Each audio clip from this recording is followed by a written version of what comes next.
আসসালামু আলাইকুম, সবাইকে শুভেচ্ছা জানাচ্ছি। মাসুম মাহবুব দেখছেন ওপেন দ্য ইউটিউব চ্যানেল এবং মাসুম মাহবুব ফেসবুক পেজ। মার্কিন পররাষ্ট্রমন্ত্রীর দফতরের একজন কর্মকর্তা তিনি ওয়াশিংটন পোস্টকে বললেন, পৃথিবী যা দেখছে তা আসল সত্য নয়, আসল সত্য আরেকটি রয়ে গেছে। কি সেটি? নেতা কাকুর বাড়িতে যে অবস্থা, এরা পৃথিবী দেখছে না। অর্থাৎ মার্কিন পররাষ্ট্র দফতরে একটা 14 মিনিটের ভিডিও আসছে, 14 মিনিটের ভিডিও। এগুলো তো কোনো গণমাধ্যমে আসেনি, ধরেন সেখান থেকে পাঠানো হয়েছে, গোয়েন্দা তথ্যের আলোকে এটি পাঠানো হয়েছে। তো এখন সেই ভিডিওতে পররাষ্ট্রমন্ত্রীর দফতরে সেই কর্মকর্তা বলছেন, এই দফতরের মানে যে ভিডিওটি এসছে সেটি হলো ইসরায়েলের ভেতরের দৃশ্য, ইরানের আক্রমণের ফলে যে দৃশ্যটি তৈরি হয়েছে, খুব ডেঞ্জারাস বিষয়, খেয়াল করবেন। বলা হচ্ছে ইরানের আক্রমণে দেশটার ভিতরে পুরো লন্ড ভন্ড হয়ে গেছে, পুরো গাজা হয়ে গেছে, মানে কিচ্ছু অবশিষ্ট রাখে নাই। তেল আবিবের গুরুত্বপূর্ণ স্থাপনাকে একদম ধ্বংস করে ফেলেছে। তিনি বলছেন, মিস্টার নেতানিয়াহু তিনি 90 মিনিটই বিমানে বা জাহাজে বসে থাকেন, জাহাজে। তিনি মানে দখলদার দেশটির ভূমিতে আর থাকেন না, তার গুরুত্বপূর্ণ ব্যক্তিদের নিয়ে তিনি জাহাজে থাকেন 90 মিনিট। কোন জাহাজে? সেটা সাগরের জাহাজই হবে, হয়তো বা হাইফার কোন একটা বন্দরে গিয়ে জাহাজে বসে থাকেন। কি করবেন তিনি এখন? ইরান সিরিজ, এবং বলছেন সেই মার্কিন পররাষ্ট্রমন্ত্রী দপ্তরের ব্যক্তি যে ভিডিওতে দেখেছেন, ইরান সিরিজ সেখানে আক্রমণ করছে এবং দখলদাররা ইন্টারসেপ্ট করতে পারছে না ইরানের মিসাইল বা ড্রোন অ্যাটাককে। এই দৃশ্য সেই দেশটির জনগণ কখনো দেখেনি, তারা ট্রমাটাইজ হয়ে গেছে, কোথাকার ইসরায়েলের মানুষ। অর্থাৎ এই দৃশ্য পৃথিবী দেখছে না, তিনি বলছেন এই দৃশ্য কোনো গণমাধ্যমে আসছে না, এগুলো নিষিদ্ধ গণমাধ্যমে প্রচার। কিন্তু মার্কিন প্রশাসনকে জানাতে এই ভিডিওটি পাঠানো হয়েছে, হয়তো বা আমেরিকার গোয়েন্দারাই সেই দেশ থেকে পররাষ্ট্র দপ্তরে পাঠিয়েছে, মার্কিন পররাষ্ট্র দপ্তরে। সেই কর্মকর্তা ওয়াশিংটন পোস্টকে এই তথ্য জানিয়েছে। তার মানে কোথায় যাচ্ছে খেলা, বুঝতে পারছেন? এখন যে কোনো একটা পক্ষ নিউক্লিয়ার অ্যাটাকে যেতে পারে। ইসরায়েলের কাছে তো নিউক্লিয়ার আছেই, ধারণা করছি ইরানের কাছেও আছে। ইরান হয়তো পরীক্ষা চালায়নি, হয়তোবা সাম্প্রতিক 2 দিনে ব্যবধানে 2বার ভূমিকম্প হয়েছে ইরানের ভেতরে। এই ভূমিকম্প নিউক্লিয়ার পরীক্ষারও আবাস মিলতে পারে। কোন দিকে যায় পৃথিবী এখন বলা মুশকিল। দর্শক, এখন যে বিষয়টি তৈরি হচ্ছে, যেই ইরান কালকে বলেছিল প্রেসিডেন্ট মাসুদ পেজেশকিয়ান যে তারা তাদের প্রতিবেশী বন্ধু রাষ্ট্রের কাছে ক্ষমা চাচ্ছে যে তাদের উপর আক্রমণ করতে হয়েছে, বা তারা বাধ্য হয়েছে কারণ সেই দেশগুলো ব্যবহার করে আমেরিকা আক্রমণ করেছে। এই জন্য আবার গত রাতে মানে লেট নাইটে আবারও ইরান বাহরাইন, সৌদি আরব, কুয়েত, ইরাকে হামলা করেছে। প্রশ্নটি, আবারও ইরান কেন হামলা করলো? বলা হচ্ছে যে এই রাষ্ট্রগুলোর ভূখণ্ড বা ব্যবহার মানে ঘাঁটি ব্যবহার করে আমেরিকা আবারও ইরানে হামলা করেছে। আর যখনই আমেরিকা আবারও হামলা করেছে তখন ইরান, বাহরাইন, কুয়েত, সৌদি আরব, ইরাকে আবারও অ্যাটাক করেছে, মিসাইল এবং ড্রোন অ্যাটাক চালিয়েছে সেই ঘাঁটিগুলোকে টার্গেট করে। ইরান বলে দিয়েছে যে যে ভূমি থেকে আমাদের উপর হামলা হবে সেই ভূমিতেই আমরা আক্রমণ করব। অতএব সেই দেশগুলোর দায়িত্ব হবে আমাদের ভূমিতে শত্রুকে আক্রমণের অনুমতি না দেয়া। কারণ ইরান তার মুসলিম ভাইদের উপর আক্রমণ করতে চায় না। এখন সৌদি আরবের, বাহরাইনের, কুয়েতের, ইরাকের মাথার উপর মানে ঘাড়ের উপর কয়টা মাথা আছে? তারা আমেরিকাকে বলবে আক্রমণ করো না? তারা তো তাদের কাছে মাথা বিক্রি করে দিয়েছে। সবাই তার ইরানের মতো সাহসী না। আবারও ইরানকে বাধ্য হয়ে সেই দেশগুলোতে আক্রমণ করতে হয়েছে। ব্যাপক মার্কিন বেসকে টার্গেট করে, ঘাঁটিগুলোকে টার্গেট করে আবারও হামলা করেছে ইরান, এবং সেগুলো জ্বলতে দেখা গেছে। দর্শক, ইরান এখানে দুটো কৌশলে খেলা খেলছে। এক, ও আরেকটি তথ্য মিলছে, মার্কিন একটা গোয়েন্দা সংস্থা আছে 18 এজেন্সি, 18 বা গোয়েন্দা, তাদের একটা আলাদা নাম আছে, 18 দিয়ে 18। তারা বলছে আমরা মিস্টার ট্রাম্পকে আগেই জানিয়েছি যে ইরানে তিনি রেজিম চেঞ্জ ঘটাতে পারবেন না, তিনি এই অভিযানটি বা যুদ্ধটি করলে এটা ব্যর্থ যুদ্ধ হতে পারে।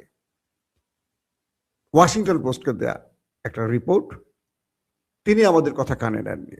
তিনি বলছেন যে ইরানের ভেতর থেকে আমরা যত রকম তথ্য উপাত্ত নিয়ে আমরা মার্কিন প্রশাসনকে জানিয়েছি, এটি মার্কিন গোয়েন্দা সংস্থা, সেই তথ্য বলছে ইরানের সাথে যুদ্ধ মার্কিনীরা জিততে পারবে না কিংবা রেজিম চেঞ্জ ঘটাতে পারবে না, এটা লক্ষ্য অর্জন হবে না মার্কিনীদের।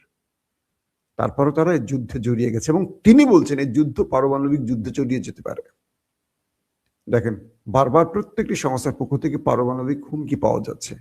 কোথায় যাচ্ছে পৃথিবী? ইরান বলছে যদি ইরানের তেল সম্পদ, গ্যাস সম্পদ নষ্ট করা হয়, ইরান মধ্যপ্রাচ্যে তেল গ্যাস রক্ষা করবে না। মানে কি, পুরো মধ্যপ্রাচ্য না, পুরো পৃথিবীর তেল গ্যাস, অর্থাৎ আরব এবং ইরানের যে তেল ক্ষেত্রগুলো, তেল শোধনাগারগুলো আছে, খনিগুলো আছে, সব জ্বালিয়ে দেবে।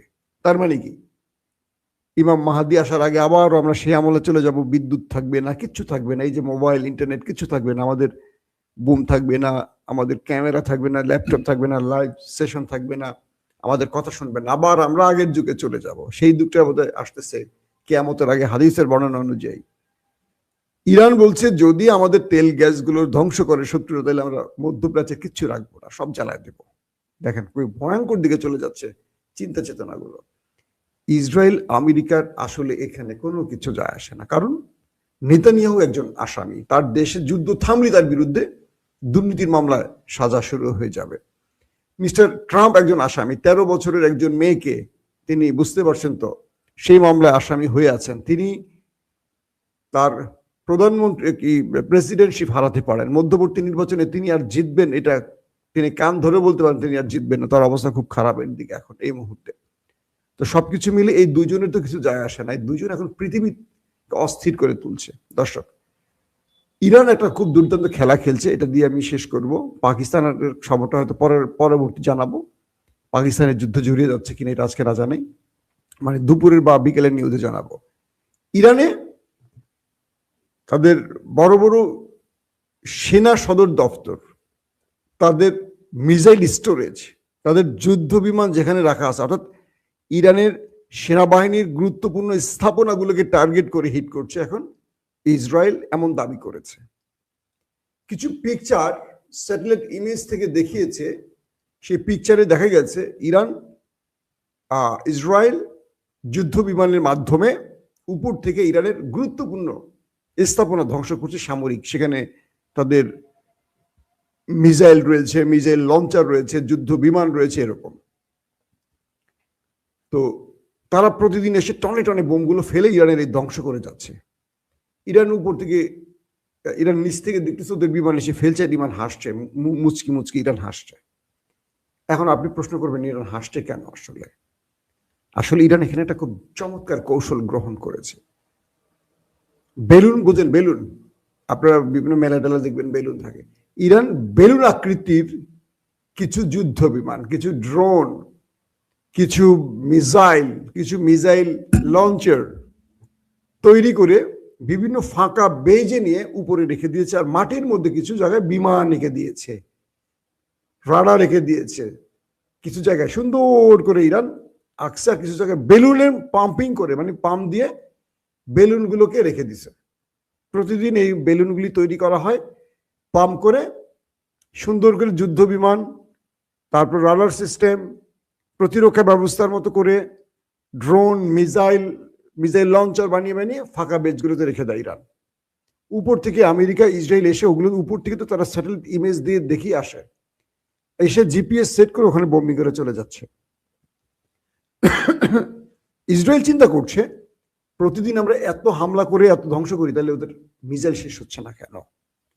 মূলত ওরা যে হামলাগুলো করছে ইরানের উপর, সাধারণ মানুষ, গুরুত্বপূর্ণ স্থাপনা ধ্বংস হচ্ছে প্রতিদিনই, কিন্তু সামরিক যে জায়গাগুলোতে হামলা করার দাবি করছে এখানে পরিপূর্ণভাবে ওরা সাকসেস না, কারণ ইরান ওদেরকে ধোঁকা দিচ্ছে। ওরা বেলুনের যুদ্ধ বিমানে হামলা করে যাচ্ছে, ওরা বেলুনের প্রতিরক্ষা ব্যবস্থা ধ্বংস করে যাচ্ছে, বেলুনের ড্রোন, মিসাইল লঞ্চার ধ্বংস করছে। এগুলো ইরান আবার ছবি এঁকে রাখছে, সেই উপর থেকে ছবি দেখে উপর থেকে তো ছবিতে বিমানের মতোই দেখা যায়, সেই জায়গাগুলোতে ওরা হামলা করে নিজেদের কি বলবো মিসাইল গুলো ধ্বংস করে, তেল ধ্বংস করে, বিমান ধ্বংস করে চলে যাচ্ছে। এভাবেই ওদেরকে ধোকা দিয়ে ইরান বেকুব বানাচ্ছে। যুদ্ধে অনেক রকম কৌশল থাকে, এটাও একটা কৌশল। দর্শক, আজকের মতো বিদায় নিচ্ছি। ও আচ্ছা, আরেকটা খবর দিই যে আলী লারিজানে, ইরানের একজন গুরুত্বপূর্ণ সামরিক সেক্রেটারি, সেই আলী লারিজানে জানালেন মার্কিন বেশ কজন সেনাকে তারা গ্রেফতার করেছেন। যদি সত্যিকার অর্থে মার্কিন সেনাদের এই গ্রেফতারের খবরটি সত্যি হয়, সত্যি হওয়ার সম্ভাবনা বেশি, তাহলে খেলা আরেক দিকে ঘুরে যাবে। এবং ইরান আরো কিছু মিশনে আছে মার্কিনীদের কায়েল করার জন্য, মানে ঘায়েল করার জন্য। সো ইরান এই মুহূর্তে হার্ডলাইনে আমেরিকার সাথে খেলতে চাচ্ছে, কোনোভাবে তারা যুদ্ধে আপোষ করতে চাচ্ছে না, সিজ ফায়ার চাচ্ছে না, এবং নিঃস্বার্থ আমেরিকাকে এখানে পরাজিত করতে তারা বাধ্য করছে, কোনো আলোচনার মাধ্যমে না। তো মার্কিন সেনাদের গ্রেফতারের যে দাবিটি করা হয়েছে, এটা যদি সত্য হয় তাহলে আমেরিকার জন্য আরো বড় টেনশনের কারণ তৈরি হচ্ছে। প্রত্যেকে ভালো থাকবেন। আল্লাহ হাফেজ।